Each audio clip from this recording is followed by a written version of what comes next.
Hello बच्चों।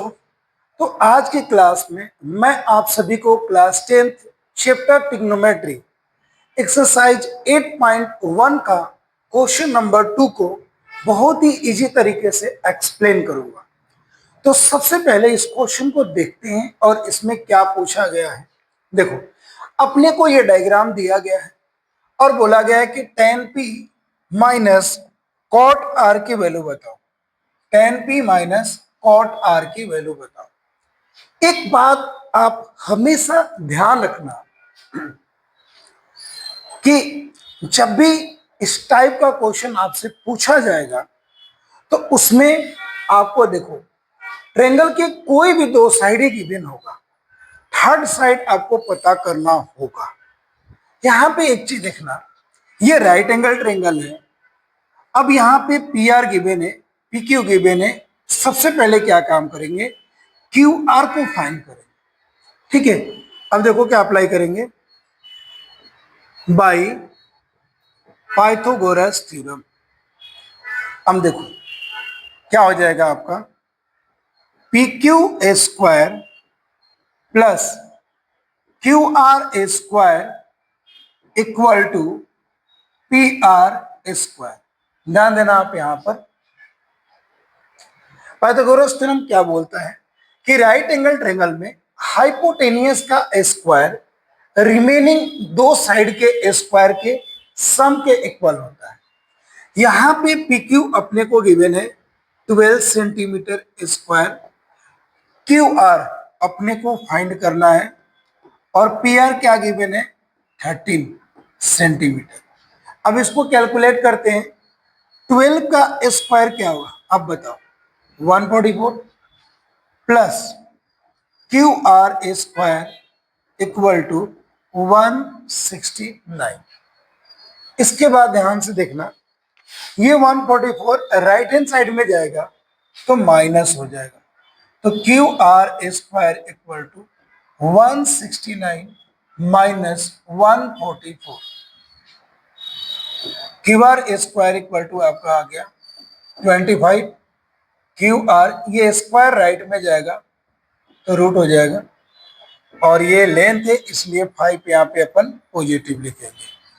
तो अपना क्यू आर क्या आ गया 5 सेंटीमीटर।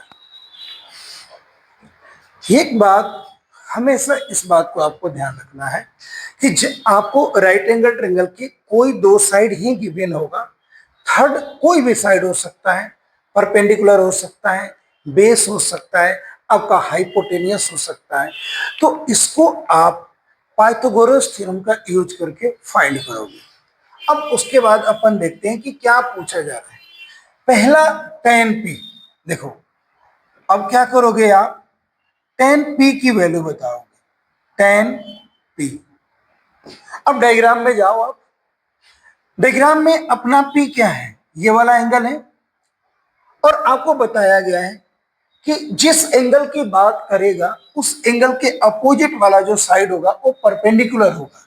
जनरली tan थीटा की बात करें अपना, तो ये परपेंडिकुलर बाई बेस होता है।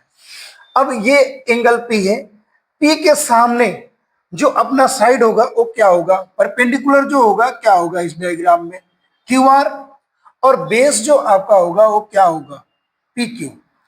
अब क्यू आर क्या है 5 सेंटीमीटर और पी क्यू क्या है आपका 12 सेंटीमीटर। सेंटीमीटर से सेंटीमीटर कैंसिल, 5/12, यानी कि tan p की जो वैल्यू हुआ आपका वो क्या हो गया 5/12। अब देखो नेक्स्ट अपना क्या है cot r, cot r। अब cot r की वैल्यू निकालेंगे। अब cot r यानी कि इस एंगल की बात कर रहा है, जब इस एंगल r एंगल की बात कर रहा है तो इसके अपोजिट में साइड क्या है आपका PQ, तो ये PQ आपका बन जाएगा परपेंडिकुलर और QR आपका बन जाएगा बेस। अब cot theta equal to formula क्या होता है, बेस बाई परपेंडिकुलर। तो एंगल R के लिए बेस क्या होगा QR, क्या होगा QR, और परपेंडिकुलर क्या हो जाएगा अपना PQ। तो यहां भी आपका हो जाएगा 5 सेंटीमीटर बाई 12 सेंटीमीटर, सेंटीमीटर से सेंटीमीटर कैंसिल, 5/12। ठीक है। अब अपने से वैल्यू किसका पूछा है, आप ये ध्यान देना। वैल्यू पूछा गया है कि आप tan p minus cot r की वैल्यू बताओ। tan p minus cot r की वैल्यू बताओ। अपन ने यहाँ पे tan p की वैल्यू क्या फाइंड कर लिया, 5/12। यहाँ पे पुट कर दो आप। और अपन ने कॉट r की वैल्यू क्या फाइंड कर दिया, 5/12। और 5/12 में से 5/12 माइनस हो गया तो ये कट गया, ये क्या आ गया, 0। तो इस क्वेश्चन का जो बच्चों आंसर होगा आपका वो क्या होगा, 0 होगा। तो आई थिंक कि ये क्वेश्चन आप सभी को बहुत ही अच्छे से समझ में आया होगा। इसके बाद नेक्स्ट क्वेश्चन के साथ मिलेंगे नेक्स्ट वीडियो में, तब तक के लिए धन्यवाद।